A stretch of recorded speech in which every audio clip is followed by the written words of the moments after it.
Connais-tu l'histoire des Yoruba?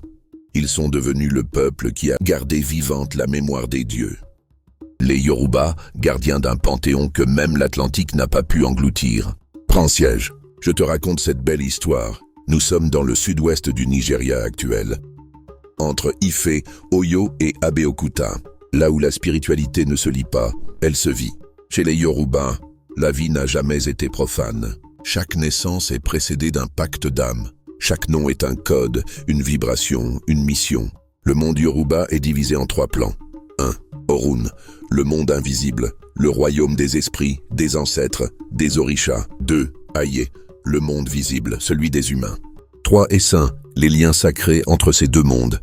Rituels, offrandes, sacrifices, prières, danses, oracles. Tout tourne autour de l'équilibre, de la destinée, Ayanmo, et de la volonté divine d'Olodumare, le Dieu suprême. Mais Olodumare ne s'occupe pas des affaires humaines au quotidien. Pour cela, il délègue à des forces, des entités, des énergies conscientes, les orishas. Les orishas ne sont pas des dieux au sens occidental, ce sont des archétypes cosmiques. Shango, l'énergie du feu, du tonnerre, du pouvoir et de la justice. Oshun, l'amour, la fertilité, la séduction et les eaux douces. Ogun, la force brute, le métal, le progrès, les chemins. Yemoja, la mer des eaux, les profondeurs, l'intuition. Et des dizaines d'autres.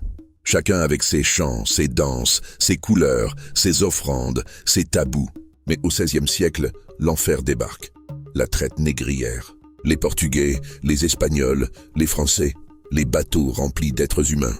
Le projet est clair. Arrachés, déportés, déshumanisés, déspiritualisés, ils voulaient briser le lien entre les peuples noirs et leurs dieux. Mais ils ne connaissaient pas la puissance des orishas. Dans les cales des bateaux négriers, les chants sacrés sont murmurés. Dans les plantations, les tambours sont réinventés. Les saints catholiques deviennent des masques.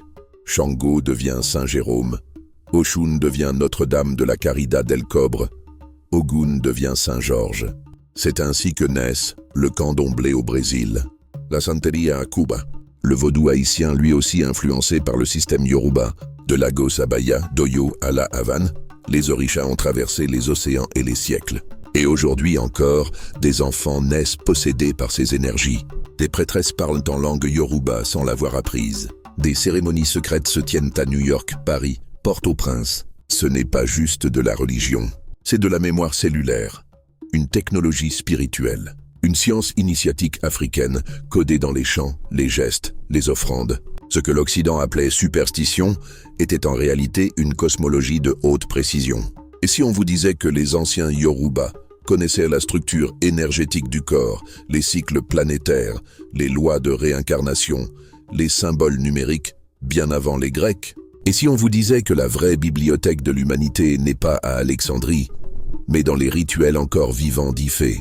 Je raconte des histoires que seules les archives connaissent. Dis-moi en commentaire si tu connaissais cette version de l'histoire. Abonne-toi, car tu ne dois jamais rater les prochaines vidéos.